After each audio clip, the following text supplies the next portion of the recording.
दोस्तों, अपनी सीरीज चल रही है ह्यू एलन की बुक द लोनली टाइगर। उसकी अगली कहानी है डेथ इन 65 मिनट्स। दोस्तों, आप में से बहुत सारे सब्सक्राइबर्स ने सवाल पूछा था कि वो वाइल्ड बोर जिसने कि जो को मार दिया था, जो कि स्केयर क्रो था यानी कि बिजूका था। और यहाँ पे ह्यू एलन भी बोल रहे हैं कि आप में से बहुत सारे लोग सोच रहे होंगे उस वाइल्ड बोर का क्या हुआ, क्या वो मारा गया? तो जी हाँ, वो मारा गया, लेकिन उसकी कहानी मैं यहाँ पे शेयर करने में शर्मिंदगी फील कर रहा था। ये मैं नहीं बोल रहा, ह्यू एलन बोल रहे हैं। वो बोल रहे हैं जब भी मैं उस रात के बारे में सोचता हूँ तो मुझे शर्म आती है। तो एलन बोल रहे हैं कि बहुत साल बीत चुके हैं और उस कड़वी याद पे कई परतें चढ़ चुकी है समय की। और दूसरा, शेयर करने का रीज़न ये है कि क्या पता उस कहानी को शेयर करके मैं उस तरह के एक्सपीरियंस से गुजरने वाले दूसरे इंसान की जिंदगी बचा सकूं। अब एलन बोलते हैं कि वो वाइल्ड बोर बहुत ही खतरनाक था, उसने इनको बहुत परेशान किया। और साथ में यह भी कहा जा सकता है कि इन्होंने जितने जानवरों का शिकार किया था, सबसे मुश्किल और सबसे कठिन शिकार उस वाइल्ड बोर का था। अब उस दिन की कहानी एलन बताते हैं कि जिस दिन जो को उस वाइल्ड बोर ने मार दिया था, रात हो गई थी, ये अपने घर आ गए थे। सुबह की पहली किरण के साथ ये निकल पड़े थे उसको ढूंढने। दोपहर तक ढूंढते रहे लेकिन उसका कोई सुराग नहीं मिला, तो ये घर आ गए चाय पीने के लिए। शाम होने के बाद इनको फिर से जाना था खेत पे रखवाली करने के लिए। 3 दिन के बाद वो जंगली सुअर फिर आया और करीब करीब जान से मार दिया था उसने खन्ना को।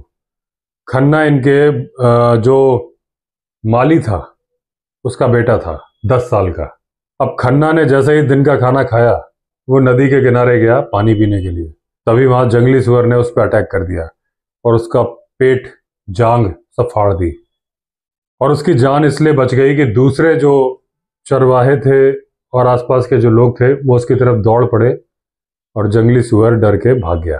जैसे इनको खबर लगी, 15 मिनट के अंदर एलन और भूटू उस तरफ निकल पड़े और जानवरों को इन्होंने घेरा बना लिया था और उस तरफ को चल पड़े थे जिधर इनको उम्मीद थी कि वो वाइल्ड बोर मिलेगा।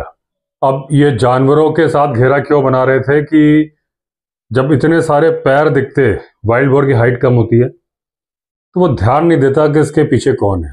तो जानवरों के झुंड के बीच में से ये उसके नजदीक पहुंच जाते और गोली मार देते। अब उस वाइल्ड बोर ने इनका अंदाजा लगा लिया था और भूटू दूसरी तरफ से पास जा रहा था। जैसे ही भूटू ने देखा कि कुछ झाड़ी में कुछ है और थोड़ा सा कान हिलने का उसको फील हुआ, उसने सीटी बजाई और इन्होंने जैसे निशाना लेने की सोची, उसने भूटू पे अटैक कर दिया। अब जैसे उसने कुल्हाड़ी घुमाई, उसके पहले ही वाइल्ड बोर ने भूटू पे अटैक कर दिया। भूटू नीचे गिर गया।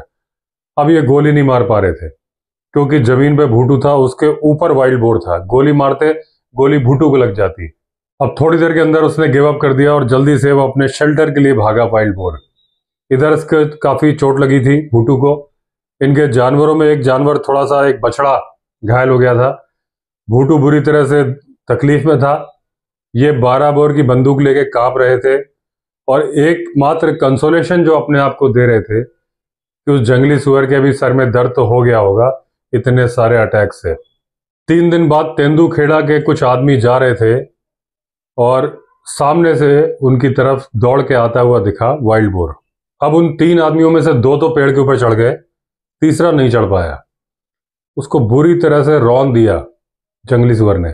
वो जिंदा बच पाया, क्यों? क्योंकि और लोग भी रास्ते से आ रहे थे। उनने हट हट हट हो इस तरह की आवाजें करी और उससे घबरा के वाइल्ड बोर फिर झाड़ी में भाग गया।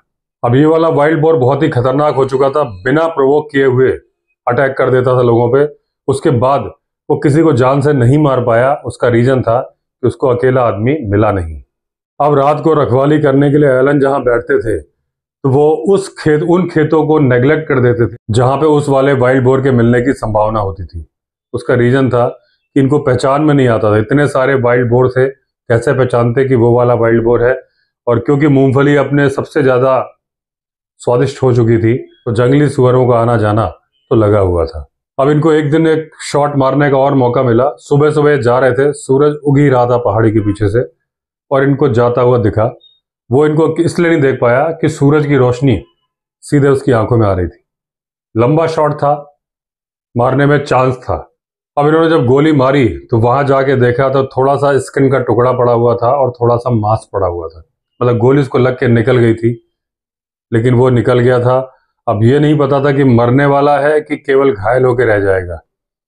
अब पूरा दिन ये उसको ढूंढते रहे, 8 आदमी लेके। अब 8 आदमी ढूंढते रहे, लेकिन उसका कोई नामो निशान नहीं मिला, क्योंकि बारिश भी हो गई थी और उसके पीछे से वो दूर निकल गया था।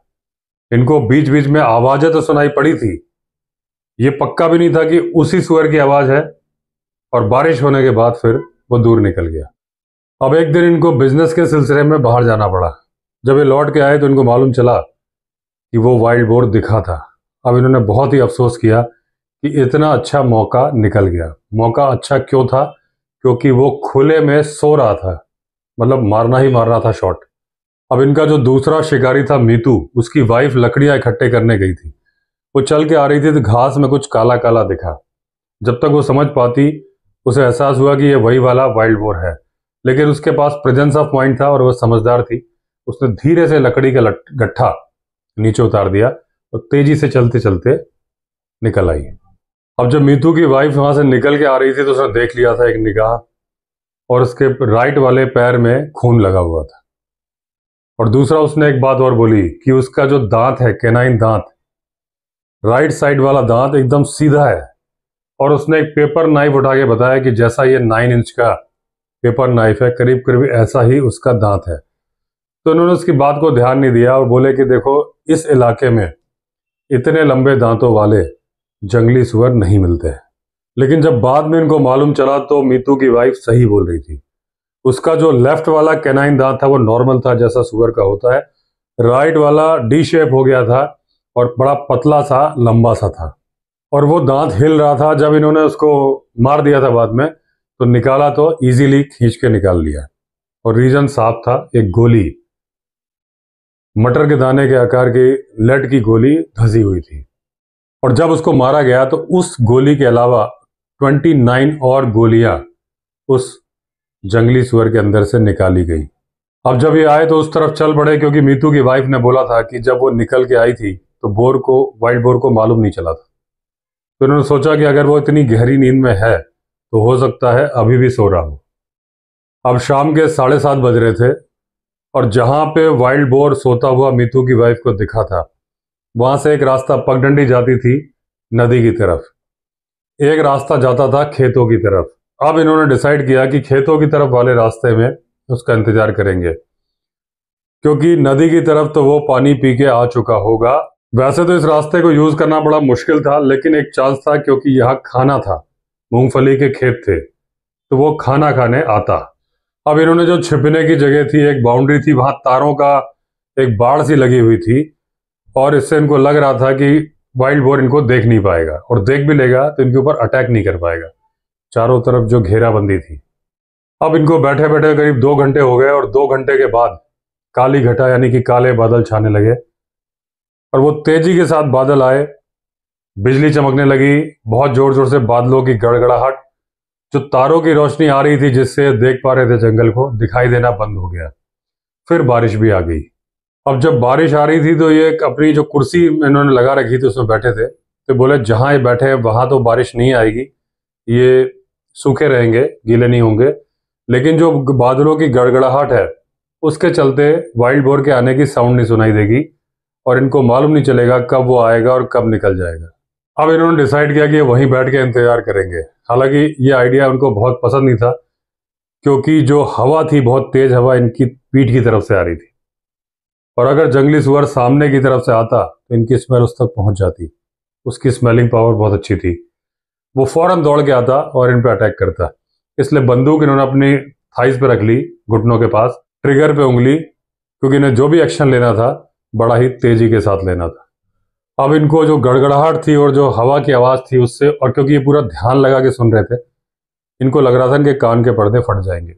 लेकिन धीरे धीरे धीरे हवा भी धीमी होती गई। वो जो गड़गड़ाहट वाली हवा थी वो फुसफुसाहट वाली हवा बन गई, और उसके अलावा बारिश भी, जो झमाझम बारिश थी, वो हल्के हल्के छींटों में कन्वर्ट हो गई। अब धीरे धीरे जो आवाजें आ रही थी, वो जो पेड़ों की पत्तियों पे जो पानी जमा था वो गिरने की आवाज, फिर दूर से जैकल की आवाज, दूसरे जंगली जानवरों की आवाज। इस तरह की आवाज के बाद जंगल नॉर्मल होने जा रहा था। अब धीरे धीरे धीरे बादल जाने लगे और उनके पीछे से तारे निकल आए। अब फिर से जंगल में रोशनी थी और ये देख पा रहे थे। अब इनको लग रहा था कि क्या वो जंगली सुअर यहाँ से निकल गया होगा।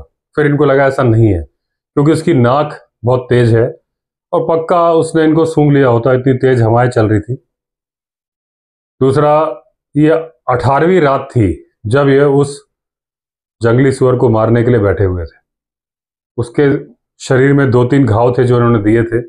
इसका इनको अफसोस हो रहा था, लेकिन ये अपने आप को कंसोल कर रहे थे कि जब इन्होंने उसको घाव मारे थे उसके पहले वो एक आदमी को जान से मार चुका था, इसलिए इन्होंने घाव मारे थे। लेकिन इसमें इनको कोई शक नहीं था कि आज जो दूसरों पे अटैक करता है, इंसान को देखते ही दौड़ के अटैक करता है, उसका कारण तो यही थे या इनके घाव थे। तभी सरसराहट की आवाज इनको पीछे की तरफ से सुनाई दी। ये एकदम घबरा गए, पूरा ठंडा पसीना आ गया और ऐसा लगने लगा कि इनकी रीढ़ की हड्डी में कोई कांटा घुस गया हो। इस तरह से डर गए और फिर जो आवाज आई उससे बहुत बुरी तरह घबरा गए, क्योंकि ये वो आवाज थी जिससे बहुत ज्यादा डरते थे। वो थी सांप की आवाज। लेकिन एलन को ओफिडियोफोबिया था, जो कि सांप का एक डर होता है, बहुत बुरी तरह से दिमाग में बसा होता है। किसी भी तरह का कोई भी सांप होता था, चाहे वो जहरीला हो चाहे बिना जहरीला, वो देख के ही एलन बुरी तरह से डर जाते थे। अब इन्होंने सोचा भाई सुअर देखे चाहे ना देखे, मुझे तो देखना पड़ेगा सांप को। इन्होंने अपनी टॉर्च जलाई, उस तरफ मारी, वहां तो कुछ नहीं दिखा, लेकिन टॉर्च मारने के प्रोसेस में इनके हाथ में कुछ सरसराया। ये एकदम से उठ के खड़े हो गए और दबी आवाज में चीख निकल गई, लेकिन वो सांप नहीं था। वो जो झाड़ी थी दुरंता की, उसकी एक कांटे कटीली टहनी थी। अब सांप जा चुका था और उसकी सरसराहट की आवाज भी रुक गई थी, लेकिन अभी भी ये बहुत डरे हुए थे और पूरा अलर्ट थे सांप को लेके। अब उस साल बारिश इतनी ज्यादा हुई थी कि सांप सारे गड्ढों से निकल आए थे और इनकी अक्सर सांप से मुलाकात होती रहती थी, कभी खेतों में कभी इनके घर पर ही। अब इनको तंबाकू की जरूरत पड़ी तो उन्होंने अपना पाइप निकाला, उसको भरा। फिर इनको लगा चाय भी पी ली जाए, थर्मस उठाया, कप में भरा और चाय पी। अब थोड़ी देर बाद इनको पानी में छपाक छपाक के चलने की आवाज आई और इनको एहसास हुआ कोई भारी भरकम जानवर पानी, जो कीचड़ और पानी है जो बारिश की वजह से हो गया था, उसमें चल रहा है। अब ये सांबर भी हो सकता था और वाइल्ड बोर भी हो सकता था। इन्होंने बंदूक का सेफ्टी कैच हटा दिया। अब वो जो अपनी पीठ झटकता है जानवर पानी झटकने के लिए, वो आवाज आ रही थी। थोड़ी देर में आवाज तो रुक गई और उसके बाद इनको जो नजर आया, एक काला साया जो वो गेम पाथ है, पगडंडी है, उसकी तरफ से इनकी तरफ आ रहा था। अब क्योंकि ये नीचाई में बैठे थे तो वो जो जंगली सुअर या जो काला साया था वो इनको छोटे घोड़े की तरह से लग रहा था। अब इन्होंने बंदूक उठाई, उसकी तरफ निशाना लगाया, लेकिन इनका जो सिटिंग पोस्चर था उसमें इनको बंदूक की नाल नजर नहीं आ रही थी। उसके ऊपर जो टॉर्च लगी थी वो दिख रही थी। अब ये उस काले साए की तरफ निशान लगा के देखते रहे और सोचते रहे कि जब वो 15 गज के दायरे में आ जाएगा तब ये गोली चलाएंगे। अब इनकी एक उंगली बंदूक के ट्रिगर पर थी और जो बाएं हाथ का अंगूठा था वो टॉर्च के स्विच पे था। ये सोच रहे थे जैसे ही टॉर्च का स्विच प्रेस करेंगे लाइट जाएगी, उसी सेकंड में बंदूक का ट्रिगर दबा के गोली मार देंगे। अब इन्होंने जैसे ही टॉर्च जलाई, सामने चटकीले भूरे रंग का जंगली सुअर था। अब इन्होंने निशाना लिया, जैसे ही गोली बंदूक का ट्रिगर दबाया, बिजली की तेजी से वो रोशनी से बाहर हो गया। अब क्योंकि बहुत तेजी से धमाका हुआ था, ये अपने पैरों पे खड़े हो गए, क्योंकि दूर से सुअर के चिल्लाने की आवाज आ रही थी। अब ये जब उठ के चलने लगे तो इनके जो हाइट था उसके बाहर ही टक्कर मारने आ रहा था वो वाइल्ड बोर। अब इसके बाद इन्होंने दूसरी गोली उसको मारी, गोली लगी, लेकिन उसके बाद वो भागा और फिर नहीं रुका और फिर गायब हो गया अंधेरे में। अब वो इनकी तरफ आया, इन्होंने एक किक मारी, फिर टॉर्च जलाई, तब तक देर हो गई थी। वो जो गिरा था वापस उठ खड़ा हुआ, इन्होंने गोली मारी, गोली से भी वो रुका नहीं, भाग गया। फिर उसने आके टक्कर मारी, ये फिर इनकी झाड़ी में जो टक्कर मारी थी वापस कुर्सी के ऊपर गिर गए। अब इनके आसपास वो जंगली सुअर था और जब गिरे थे तो जो दुरंता की झाड़ी थी, जो उसका कांटा था, वो इतनी तेजी से इनके पैर में चुभ गया कि इनको लगा जैसे कि गोली मार दी गई हो। अब फिर ये तेजी से उठे और इनके सामने वो जंगली सुअर था। इन्होंने गोली मारी करीब 3 गज की दूरी से। उसके बावजूद वो इनके ऊपर अटैक करने आ रहा था और जब रोशनी पड़ रही थी उसमें उसकी आंखें गुलाबी रंग की दिख रही थी। अब वो चिल्लाने और गुर्राने की मिक्स आवाज में बोला, लेकिन अब इनको लग रहा था कि उसके पैर उखड़ रहे हैं, वो जमीन पे गिरने जा रहा था। अब इन्होंने बंदूक नीचे कर ली। वो इनकी चेयर से दूसरी तरफ ऐसे लुढ़कने वाला था। अब वो जंगली सुअर अभी भी मूव कर रहा था, लेकिन उसकी तरफ से इनका डर खत्म हो गया था। इनको पता था वो मरने वाला है, अब वो कुछ नहीं करेगा। इनका दूसरा खतरा इनकी तरफ था कि मेरे पैर में क्या गड़ा है। जब इन्होंने टॉर्च मारी देखा तो वो दुरंता की झाड़ी का कांटा नहीं था जो गोली की तरह से चुभ गया था, एक सांप था जो कुंडली मार के बैठा था। अब इन्होंने बिना देर किए उसकी कुंडली पे गोली मार दी। पहले तो सिकुड़ा, फिर धीरे धीरे धीरे लूज हो गया, यानी सांप मर गया। अब जंगली सुअर तो मर चुका था, लेकिन अब वो इनके लिए मैटर नहीं करता था। इन्होंने अपना हाथ अपने घुटने के पीछे जहां दर्द हो रहा था वहां ले गए, उंगलियों को ऐसा उठाया, देखा तो खून था। थोड़ी देर तक उस खून को ही देखते रहे। अब इनको बहुत ही ठंडा पसीना आने लगा, क्योंकि टॉर्च की रोशनी में इन्होंने जो देखा था वो था डेडली रसेल वाइपर। अब इन्होंने जो शॉर्ट्स पहने थे उसके नीचे देखा तो जो 2 छेद जैसे सांप काटता है वैसे ही निशान थे। एक तो काफी गहरा था, दूसरा थोड़ा हल्का था। अब ये बुरी तरह से घबरा गए थे कि इनको रसेल वाइपर ने काट लिया। इन्होंने किताब पढ़ी हुई थी सांप के काटने की, वो इनकी आंखों के सामने आ गई, जिसमें लिखा था डेथ इन 65 मिनट्स। अभी समझ गए थे कि ये 65 मिनट के अंदर मरने वाले हैं। घर इनका काफी दूर था, वहां तक नहीं पहुंच सकते थे। अब इनको सांस रुक रुक के आने लगी। इनको लग रहा था कि जहर इनकी शिराओं में यानी कि वीन्स में और धमनियों में यानी कि आर्टरीज में घूम रहा है। अब ये घास पे गिर गए।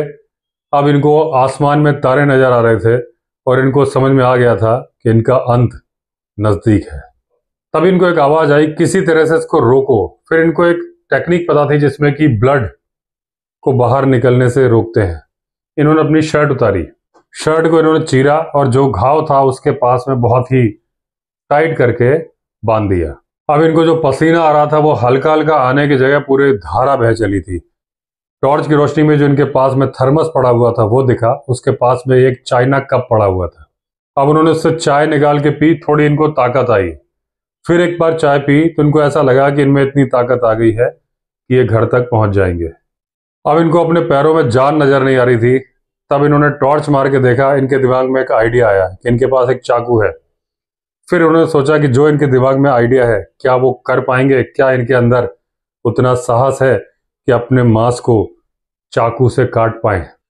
अब इनको चाकू मिल गया, हिम्मत नहीं हो रही थी। वहीं पे डेटॉल की बोतल थी तो पूरा डेटॉल डाल दिया उस चाकू पर, लेकिन ये इतनी हिम्मत नहीं जुटा पाए कि अपने पैर में चाकू घुसा के मांस को काट दें।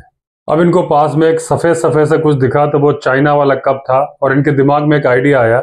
फिर उन्होंने सोचा कि ये काम तो इनको 15 मिनट पहले ही कर लेना चाहिए था। अब इसके पहले कि इनकी हिम्मत जवाब देती, इन्होंने उसकी नोक गड़ा दी अपने घाव के वहां जहां एक निशान था, फिर दूसरे निशान पे भी 2 फैंग मार्क जहां पे थे। अब उसके बाद में कप में इन्होंने एक सॉलिड फ्यूल था, उसको माचिस से जलाने की कोशिश की, लेकिन वो जल नहीं रहा था। लेकिन 3-4 बार ट्राई करने के बाद उसमें हल्की नीली सी आग जल उठी। अब इन्होंने गर्म करके कप को उसके ऊपर लगा दिया ताकि वैक्यूम क्रिएट हो और उसमें से खून बाहर आ जाए। लेकिन तब तक इनको ऐसा फील हो रहा था जैसा कि इनको पैरालिसिस हो रहा है और जुकाम सा भी होने लगा। और ये समझ गए कि ये काफ़ी लेट हो गए हैं ये चाकू वाला अटेम्प्ट करने के लिए। 20 मिनट बीत चुके थे। अब ये घास पे लेट गए और कैलकुलेट करने लगे कि 65 मिनट जो मिलते हैं रसेल वाइपर के काटने के बाद, उसमें से 20 मिनट गुजर चुके। लेकिन इनको एक आवाज़ सुनाई दी, घर जाओ घर जाओ। तो इन्होंने पूरी ताकत लगाई, कोहनियों के बल सरक के उठने की कोशिश की। अब वो जंगल में पड़े पड़े इस तरह से अंधेरी रात में तेज हवा के बीच में मरना नहीं चाहते थे। अब ये किसी तरह से ताकत लगा के अपने पैरों पे खड़ा हुए। इनको पता था कि घर जाके भी कुछ होने वाला नहीं है। अब इनको पता था घर में जाके भी एंटी वेनम नहीं है जो सांप के काटने की दवाई होती है, और जो नियरेस्ट सेंटर है वो था होशंगाबाद, जो कि करीब 50-60 या 80 किलोमीटर दूर था। उस होशंगाबाद का नाम आजकल नर्मदापुरम हो चुका है। और अगर ये होशंगाबाद के लिए चलते तो 3:30 बजे तक, दोपहर तक पहुंचते। अब इनको पूरे रास्ते का याद नहीं है, कैसे गिरते पड़ते पहुंचे, अपने वरांडा के स्टेप पे फिर गिर पड़े। अब इनकी जो बहन थी बाब्स, उसको सांप से डर नहीं लगता था। उसने इनको हिलाना शुरू किया। ये कोमा में जा रहे थे, उससे ये थोड़ा बाहर आए। और बाब्स बिल्कुल नहीं डरती थी सांप से, और ये सोचते थे कि क्या जितना ये डरते थे उतना ही वो अपोजिट थी। और वो बोलती थी कि बड़े होते हैं छोटे होते हैं, तो जो बड़े सांप है एक बार आपको हार्म कर सकते हैं, छोटे सांप आपको हार्म नहीं कर सकते, ऐसा बाब्स का मानना था। अब उसने इनको ट्रीटमेंट शुरू किया। इनको अपनी समझदारी से ज़्यादा बाब्स की समझदारी पे भरोसा था। और उसने जब निशान देखे तो बोली ये वाइपर के निशान नहीं है। अब वो पूरी जो दवाइयाँ थी उससे उस घाव को भर रही थी और कमेंट्री भी कर रही थी साथ में कि इतने छोटे निशान से तुम मर नहीं सकते, मतलब ये छोटे सांप के निशान है। पहले इनको लगा कि वो कंसोल कर रही है, कि इनको डराना नहीं चाहती, लेकिन धीरे धीरे उसका कॉन्फिडेंस देख के इनको समझ में आ गया कि मैं मरने वाला नहीं हूं और मेरे जीने के चांसेस हैं।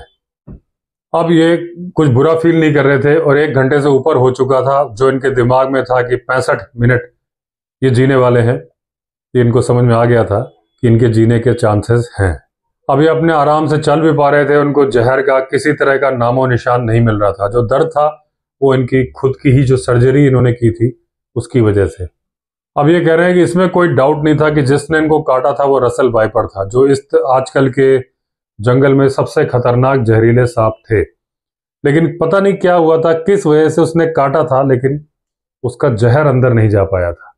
अब ये पूरा घटनाक्रम याद करने लगे कि कैसे इनको सांप ने काटा।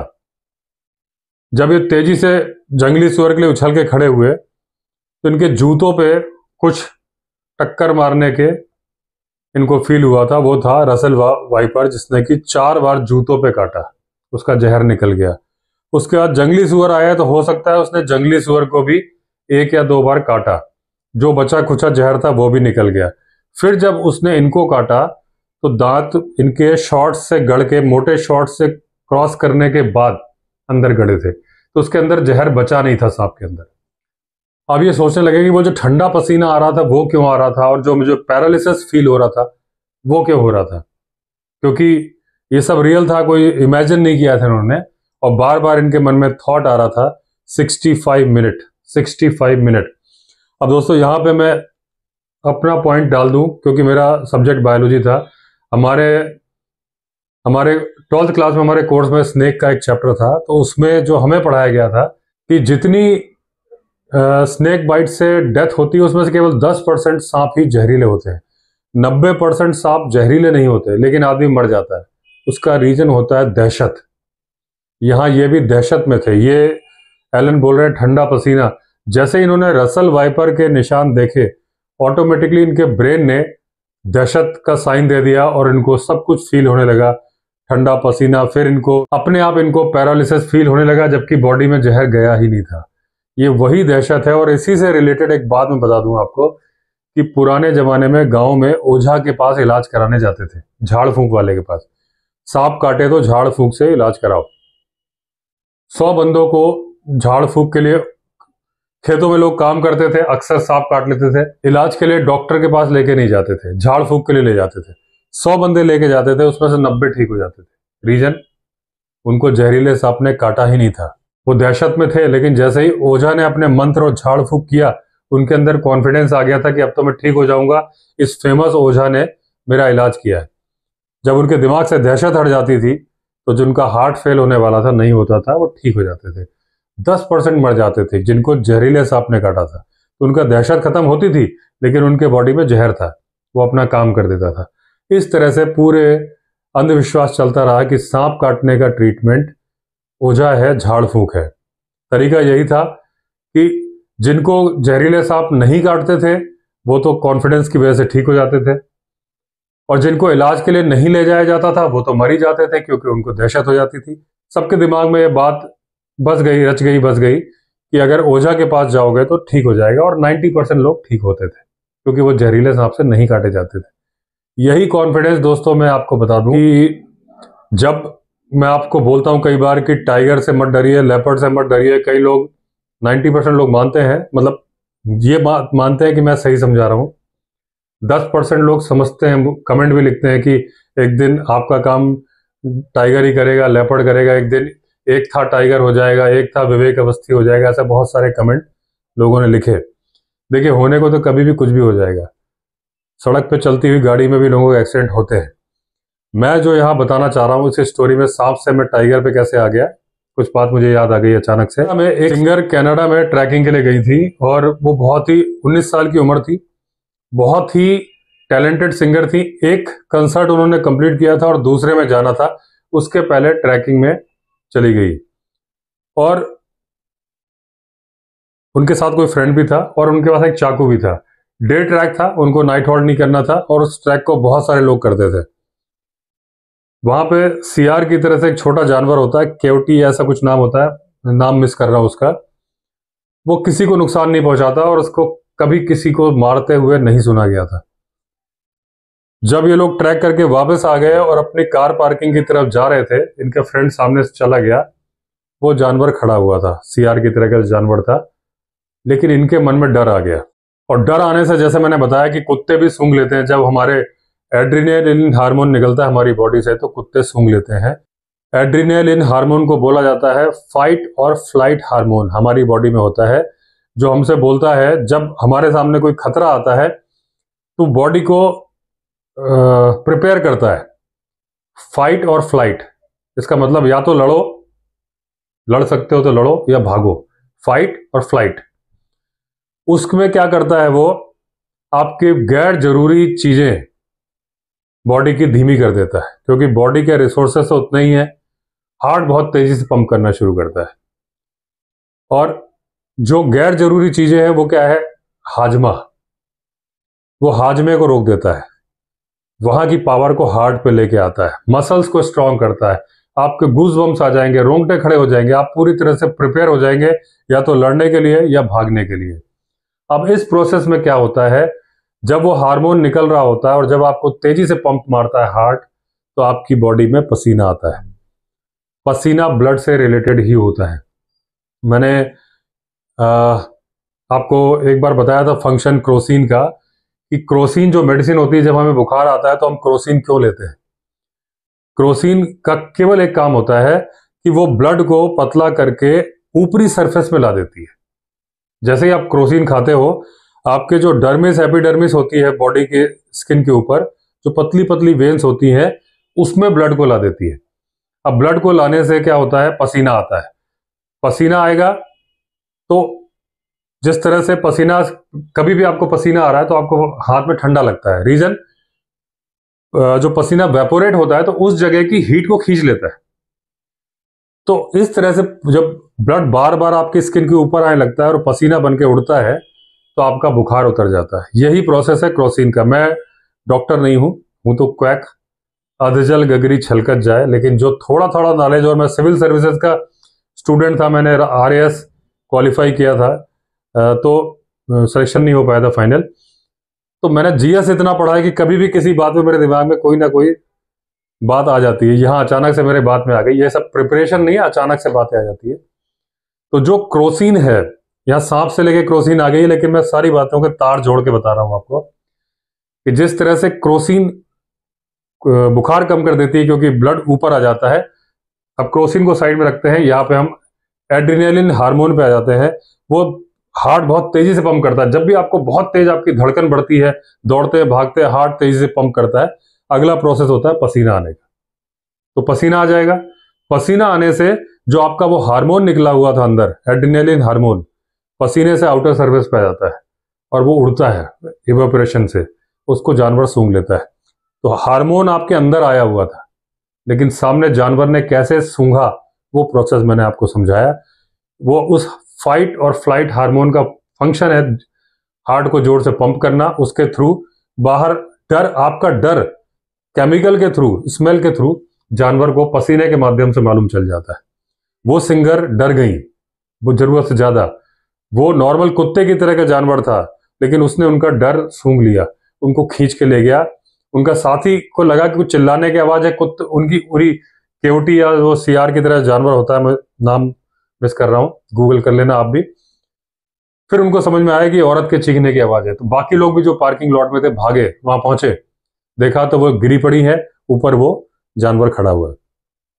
वो इतना एग्रेसिव हो चुका था क्योंकि उसको शिकार मिल गया था, उसको सक्सेस मिल गई थी, कि बहुत ज्यादा फिर भगाने की कोशिश की। फिर फॉरेस्ट वाले भी आ गए, फायरिंग की तो भागा, तब भी वो जिंदा थी। फिर इनको हेलीकॉप्टर से ले जाया गया, ब्लड लॉस बहुत ज्यादा हो गया था और उनकी डेथ हो गई। 19 साल की एक टैलेंटेड आर्टिस्ट, फोक आर्टिस्ट की डेथ हो गई।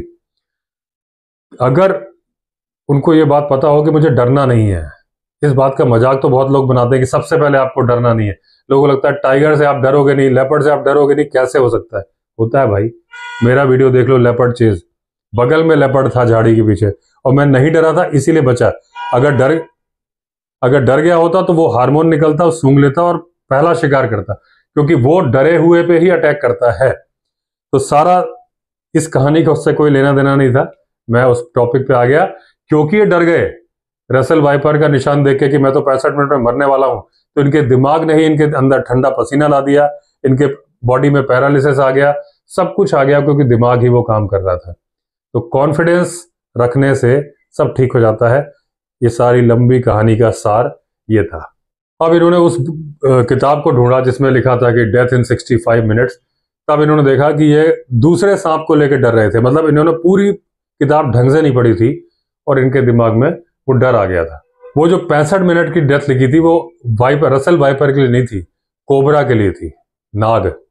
अब यहाँ ये भी अपनी बुक में लिख रहे हैं कि सांप के काटने का जो डर होता है उसके जहर से ज्यादा खतरनाक होता है। अब ये एक घटना बताते हैं जिसमें कि एक मॉनिटर लिजार्ड ने एक औरत को काट लिया था, वो 1.5 घंटे में ही मर गई थी, जबकि वो लिजार्ड जहरीली नहीं थी। तो ये वही बात है जो अभी मैंने आपको बताई कि दहशत से लोग मर जाते हैं। अब श्रीलंका में भी एक लेडी मरी थी उस सांप के काटने से जिसमें जहर होता ही नहीं, वो सिर्फ डर की वजह से मरी थी। एक आदमी इनके ट्रीटमेंट में रंगून में आया था जो कि 17 घंटे तक बेहोश रहा था, और उसको जिस सांप ने काटा था उसमें रत्ती भर भी जहर नहीं था।